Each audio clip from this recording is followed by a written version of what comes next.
So if you've read a lot of kind of intro books to real estate investing and even multifamily investing, you've probably read about the concept of holding on to assets over a long period of time, right? You know, the concept is pretty straightforward. The longer you can sit on an asset, probably the better you're gonna do, right? Because time cures a lot of things and real estate in general tends to go up in value.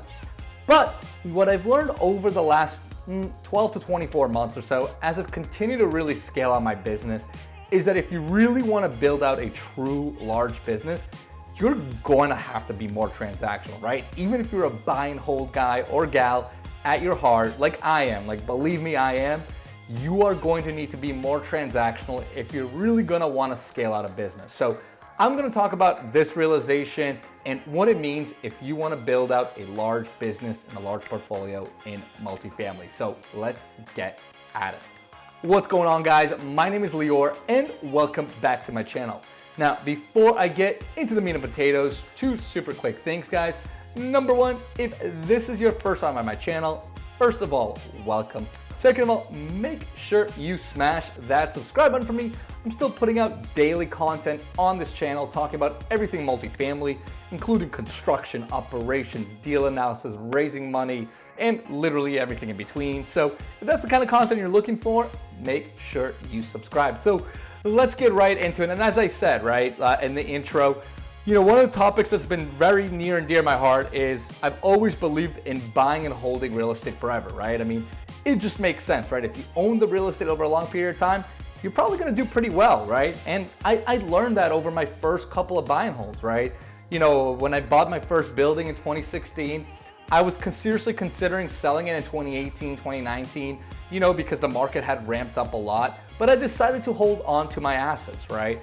And over the last couple of years, it's certainly helped, right? I mean, my equity has improved and my cash flows have improved across those particular assets. But one of the things I've learned over the last 12 to 24 months, as I've really started to try and scale out my business and really try to grow out a huge business and portfolio, is you are gonna have to be a little bit more transactional, right? And it's, you know, it really pains, especially someone like me that really has this core philosophy of holding on to assets forever. But there's a couple of really good reasons as to why you need to become more transactional, in my personal opinion, as you scale out. And the first reason for it is buying and holding forever does not allow you good access to capital. And here's what I mean by that. By capital, I mean both your limited partner capital, right? And I'm gonna call LP capital for the sake of this video, and GP capital, right? Your general partner capital. So let's talk about it first from the LP perspective, right? If you're gonna continue to buy deals, and especially if you're gonna be raising funds for these, you know, you're gonna be taking and raising a lot of LP money, right? I mean, that's just the nature of the game. And if you're not gonna be able to relinquish that money after a couple of years, once the business plan is achieved, you know, a lot of your LP cash is gonna be tied up in deals over a long period of time, and it's gonna be hard to recycle that money over new projects, right? Because if you really wanna scale out a portfolio, obviously you're gonna need a lot more LPs, but you're also gonna wanna really recycle that cash from project to project. And especially if you do good work and you generate good results, your LPs are most likely gonna wanna reinvest with you, right? So that's kind of the first realization I had. And then the second realization is also the GP part of it, right? So, you know, as someone that's operating these deals, I get obviously a percentage of the equity of my deals, and I've made a lot of money. And we've been able to do really well because we've been able to, improve buildings over time, do construction, improve rents. And so our equity has really increased across a lot of these assets. Now, the issue is if you don't sell, these assets, most of your equity is really gonna be on the balance sheet. And believe me, I've noticed this over the last couple of years, right? That a lot of the profits we've made have been essentially paper money, right? Because it's all equity that's trapped in a lot of these buildings that we own and operate and have improved over time. Now, the issue with this is, if you're a GP and your capital is trapped in a lot of these deals, it's gonna be hard for you to fund what needs to be funded in order to continue to scale out your business, right? Because, as someone that's trying to grow my business, I'm looking at marketing expenses. I've got a couple of assistants working for me, right? I've got people on the ground. I've got virtual assistants right through Upwork. We're considering potentially hiring in-house employees soon to help with operations, right? So there's gonna be a lot of overhead that, I'm kind of assessing and saying, hey, like I'm gonna need to fund this in cash, but if I don't sell some of these assets or figure out a way to tap into that liquidity, I'm gonna have a hard time to continue to fund this, right? So that's gonna be a big problem.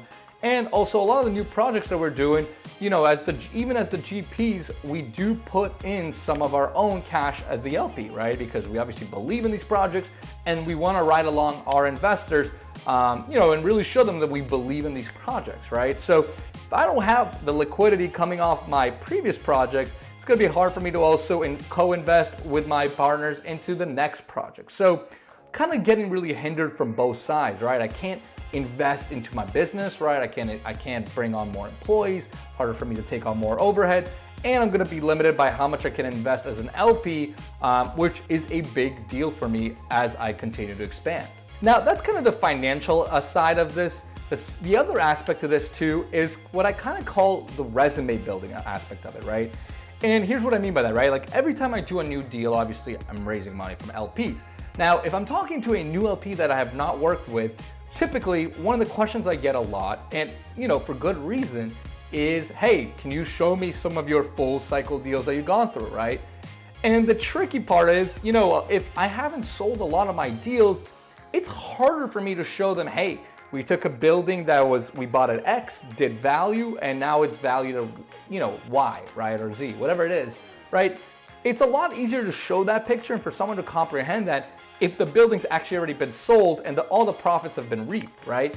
If the building's still, in play, yeah, I've definitely positioned it like, look, we bought it at X and now it's valued at Y. And that's certainly an argument I can, I have made and I still think is valid. But a lot of people really want to see kind of that full cycleness of your deals, right? They want to see, hey, this guy can take it, or this gal, right, if you're watching, they can take it from A all the way through Z, unload it, and hear really the exact returns I got with them. So that's the other aspect I'm kind of considering as I continue to grow my business, right? I know a lot of limited partners, again, want to see those financials, want to see the full cycle numbers behind my deals.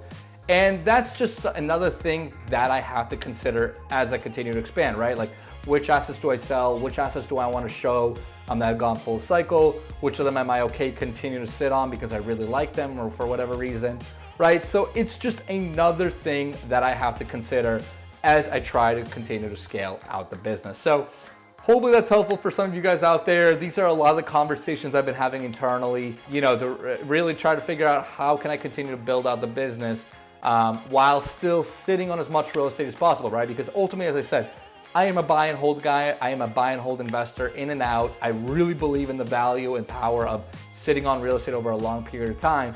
But you need to be conscious about how is that going to limit your scalability, your operations, if you want to build out something really big. So hopefully that's helpful, guys. Let me know if you have any questions in the comments below.